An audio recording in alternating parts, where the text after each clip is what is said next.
John Paul Morales, sinubukan niyang takasan ng harapan ng peloton pero si Walter Dumlao hindi rin siya nagpapaiwan. Masundari dumada pa rin sa likuran, hindi nakakawala si John Paul. Pascual naman ang pumalit. Palitan dito sa pag-attempt ng breakaway, mga Navy at Team Excellent Noodles kapag may lalabas sa harapan ng peloton. Mga Team Excellent Noodles, syempre mayroong kaagad yan nakabakod.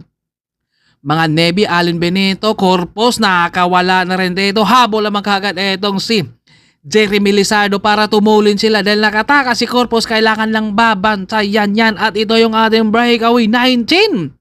Sila dito, marami sila at kasama na dito si Uranza pero meron tayo mga Team Excellent Noodles pero wala dito si Corpus at saka si Ryan Tugawin. Uranza dinadal niya dito at kasama na si George O'Connor, Lizardo kasama na rin dito.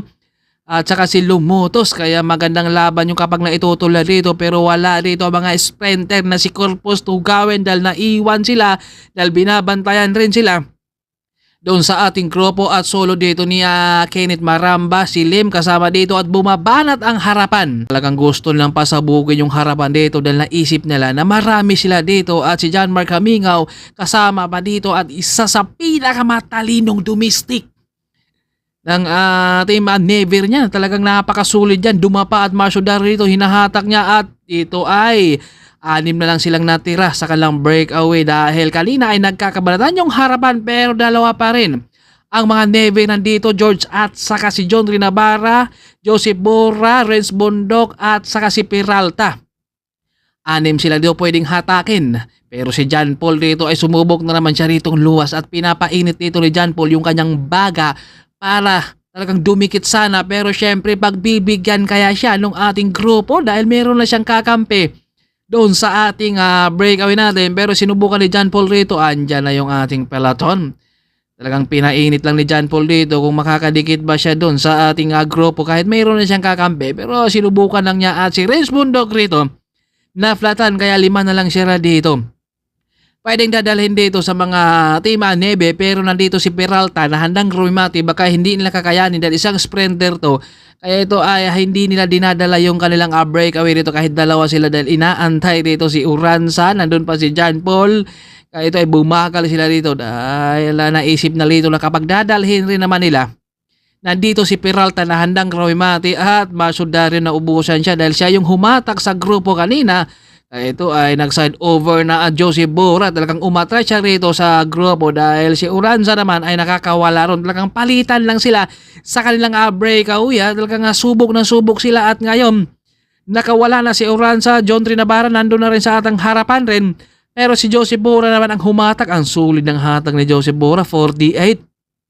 Galing sa may Luuban papunta dito sa may highway. Talagang Joseph Borra ang pumibit-bit dito sa kanilang breakout sa kanilang grupo rin dito para hatakin, para dumikit doon kila Uranza nasa harapan at saka nandito rin sa likuran etong si Warren Bordeos, Kenneth Maramba, Lumotos at saka George O'Connor. Kapag dumikit naman yung ating grupo dito, mag-angatan na naman to ngayon dahil meron silang kakamping na sa harapan. Kapag dumikit sila naman ang babanat dito. Kung kapag may lalabas dito na Navy, kailangan may kasama. Nagmamasid-masid na si George dito.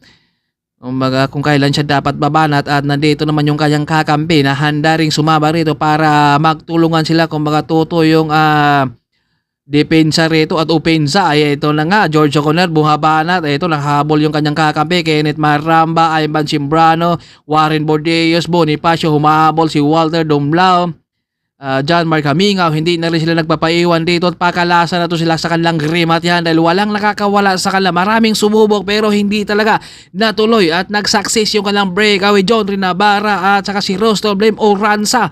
Talagang sulit na sulit yung ating grupo ngayon. Rimat yan tayo at Uranza rito sinubukan niyang persahin para makakawala rito sa kanilang last lap. Pero habol naman kagad etong si Marcelo Filipe at nasa likod rin si Rostov Lim. Talagang napuputol na yung ating peloton rito dahil magandang abangan doon sa kanilang rimat yan. Si Uranza sinubukan niyang agwatan na pero hindi nagpapaiwan etong si Marcelo and Rostov Lim. Bumawi rin siya dito pero habol naman kagad etong si Uranza. Hindi na sila nagpapaiwan rito sa kanilang rimat yan. Bonifacio at Walter Dumlao nasa likuran din. Napakalakas etong Mga nandito na sa ating breakaway, talagang patiisan, pagalingan daw mga tansyahan to sa kanilang rimat yan kung sino ang mananalo at sububok na naman itong si Uranza. Aggressive na dito si Uranza, talagang sabi niya ay may natitira pa siyang lakas rito. Nakalalawang banat si Uranza pero hindi nakakawala rin at Kenneth Maramba binanata niya sa harapan pero nasa likuran naman ay itong grupo natin. Lizardo dito ang magsasacrifice para sa kanyang kakampi dahil binanatan.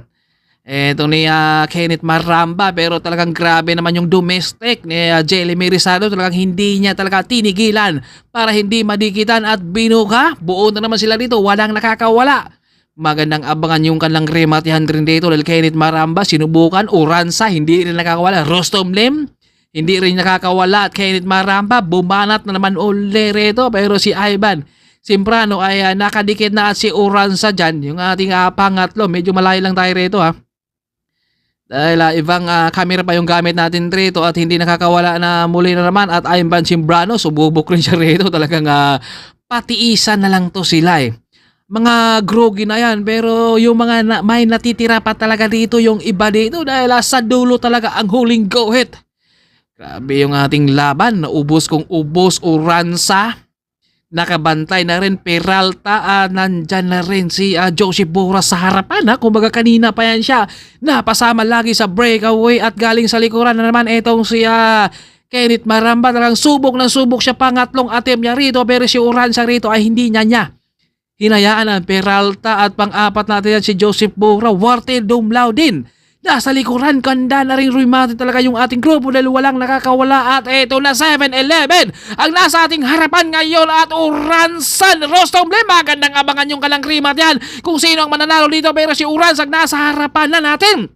Umagwat na ng dahan-dahan ito si Uranza, Rostom Lim. Humahabol ang Marcelo Belibe. Uranza nasa ating harapan. Kaya na kayong masasagad dito. Uranza, Rostom Lim at Marcelo Belibe and Warren Bodillos. Ang ganda yung ating laban. Eto napaka layo na kaagad yung agwat dito ni Uranza.